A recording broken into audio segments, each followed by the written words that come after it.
Haleluya, haleluya. Shalom. Salam jumpa kembali dengan Om Jono dalam kata hari ini. Nah, teman-teman, beberapa waktu yang lalu sempat viral kasus pembunuhan dua orang Yahudi Kristen, yaitu tepatnya diplomat yang bekerja di Washington DC. Dan kedua orang ini ditembak mati oleh seorang yang mengatasnamakan pro-Palestine. Nah, saudaraku yang kekasih di dalam Tuhan, kasus ini sudah bergulir dan orang yang menembak sudah ditangkap dan saya percaya akan dipenjara dan kita nggak tahu berapa lama dia akan dipenjara. Tetapi begini kawan-kawan.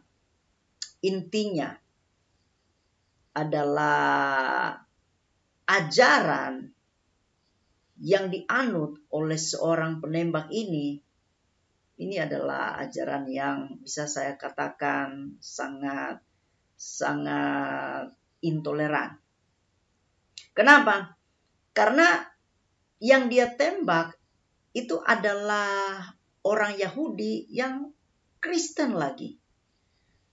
Wah, ini memang betul-betul sebuah tindakan yang saya bisa bilang adalah tindakan biadab ya. Karena mereka ditembak dalam keadaan yang sedang bekerja, dalam keadaan yang sedang sedang bertugas, iya toh. Jadi ini adalah sebuah hal yang sangat keterlaluan, perilaku yang sangat keji ya. Kenapa bisa saya katakan seperti ini? Karena saudaraku,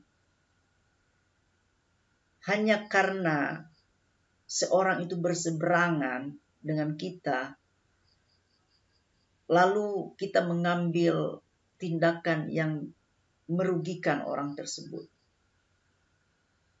Ya, seorang yang pro-Palestine ini kita sudah tahu agamanya apa.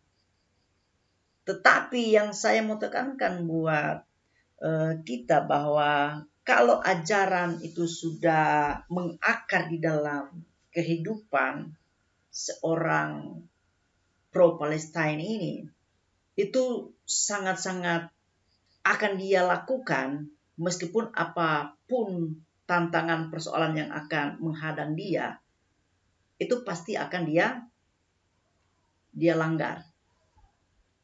Terkait dengan persoalan antara Israel dan Palestina, itu bukan persoalan agama.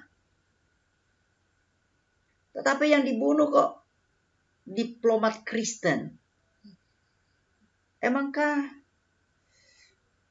sesadis itu ya? Israel dengan Palestina atau Palestina, itu mereka perang bukan karena persoalan agama. Kita tahu tanggal 7 Oktober 2023 bagaimana menurut orang Israel bahwa Hamas yang dikenal dengan teroris itu masuk ke wilayah Israel dan menembak mati orang-orang yang sedang berpesta di sana merayakan hari dari Israel, hari kemenangan bagi Israel. Lalu banyak yang ditawan. Siapa yang tidak marah coba? Tetapi ketika Israel menyerang balik, lalu dunia berseru seolah-olah mau menjadi pahlawan. Sementara ketika Israel diserang, tidak ada yang berseru. Tidak ada yang mengusulkan perdamaian. Tidak ada. Nanti setelah Israel menyerang, baru berlomba-lomba. Orang mulailah begini, mulailah Mahkamah Internasional lah, mulailah diserang Israel dengan media-media sosial, apalagi kita di Indonesia ini. Israel itu aman-aman saja, di Indonesia digembor-gemborkan seolah-olah perang yang sangat luar biasa. Padahal tidak seperti itu. Ya kawan-kawan. Padahal tidak seperti itu. Nah, dari fakta ini kita bisa melihat bahwa apapun dilakukan hanya karena untuk membela umatnya. Membela sahabatnya. Nah, kedua orang ini adalah orang Kristen yang bekerja di kedutaan. Mereka adalah Yahudi. Tapi saya ingat dengan Matius pasal 10. Coba kita baca dulu ya. Matius pasal 10 ayatnya yang ke-16. Lihat ini ya kawan-kawan. Penganiayaan yang akan datang dan pengakuan akan Yesus. Lihat, aku mengutus kamu seperti domba di tengah-tengah serigala. Sebab itu hendaklah kamu cerdik seperti ular dan tulus seperti merpati. Ayat 17. Tetapi waspadalah terhadap semua orang. Waspada terhadap semua orang. Karena ada yang akan menyerahkan kamu kepada majelis agama dan mereka akan menyesah kamu di rumah ibadatnya. Ayat 18. Dan karena aku, kamu akan digiring ke muka penguasa-penguasa dan raja-raja sebagai suatu kesaksian bagi mereka dan bagi orang-orang yang tidak mengenal Allah. Ayat 19. Apabila mereka menyerahkan kamu, janganlah kamu khawatir akan bagaimana dan akan apa yang harus kamu katakan. Karena semuanya itu akan dikaruniakan kepadamu pada saat itu juga. Ayat 20. Karena bukan kamu yang berkata-kata, melainkan roh Bapamu. Dia yang akan berkata-kata di dalam kamu. Ayat 21, perhatikan ini. Orang akan menyerahkan saudaranya untuk dibunuh. Demikian juga seorang ayah akan anaknya. Dan anak-anak akan memberontak terhadap orang tuanya dan akan membunuh mereka. Ayat 22. Dan kamu akan dibenci semua orang oleh karena namaku. Tetapi orang yang bertahan sampai pada kesudahannya akan selamat. Nah, saya percaya kedua orang Kristen Yahudi ini, mereka mempertahankan imannya. Sungguh besar pengabdian mereka. Mereka setia kepada Tuhan Yesus. Saya percaya mereka sedang berada dengan Bapa di surga. Mereka sedang bersama-sama dengan Bapa. Ya, tetapi seorang yang menembak ini, yang pro Palestina ini, kalau dia bertobat dengan sungguh-sungguh, Tuhan selamatkan. Selama dia tidak bertobat, penjara menantimu dan juga pengadilan Kristus menantimu. Saudara yang kekasih di dalam Tuhan, Alkitab bilang, kamu akan dibunuh, akan diserahkan. Dan hari-hari ini, serangan-serangan kepada orang-orang Kristen, orang-orang Yahudi makin masif. Apalagi kita lihat di dunia perdebatan. Waduh, orang-orang maki Kristen, nyerang Kristen, fitnah Kristen, terus mencari-cari kesalahan di dalam Alkitab, dan banyak lagi.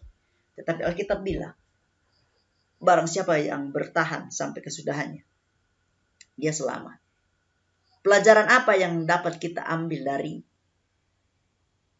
kehidupan diplomat Yahudi Kristen yang menjadi korban ini? Yang pertama, tetap setia kepada Tuhan.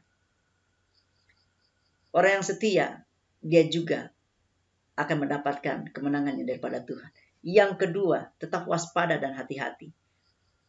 Bertindak hati-hati, tetapi juga waspada. Rendah hati. Ya, jangan mudah terpengaruh dengan berita-berita yang menyesatkan. Karena kita ada di posisi akhir zaman, saudara. Lebih dekat dengan Tuhan.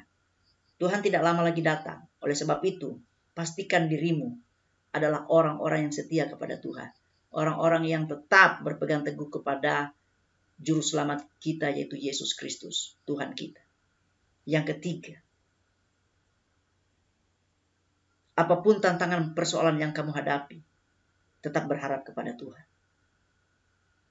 Kedua couple ini, ya, yang jadi korban oleh penembakan seorang pro-Palestina ini, mereka tetap berharap kepada Tuhan. Dan ini menimbulkan amarah yang mendalam bagi Perdana Menteri Israel, Benyamin Netanyahu. Dan saya percaya Israel pasti akan bertindak tegas terhadap hal-hal yang demikian. Oleh sebab itu, saudara yang kekasih dalam Tuhan, belajarlah untuk menghargai orang lain. Ya, perang antara Hamas dan Israel itu bukan perang agama. Jadi mereka berperang karena yang saya tahu ini adalah bagian di akhir zaman, bahwa perang harus ada. Barang siapa yang percaya kepada Tuhan Yesus Kristus, dia selamat. Tuhan memberkati kawan-kawan.